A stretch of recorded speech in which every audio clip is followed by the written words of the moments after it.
Hello everyone, welcome to my YouTube channel. This video I'm going to show you how to create a vintage voice effect in Adobe Audition.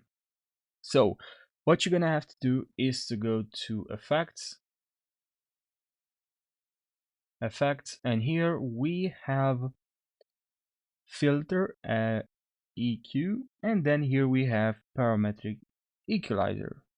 Now here we have a couple of options. Actually, I have more than a couple of options, but the one here that I would use, you can also do this manually if you know how to use it.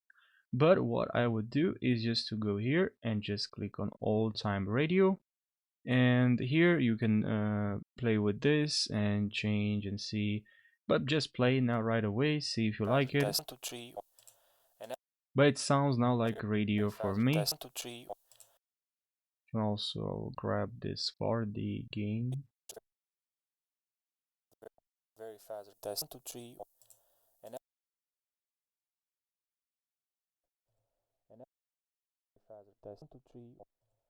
Yeah, so just change this to old time radio and see if you like it. And then yeah, I hope if you like it, just subscribe for more.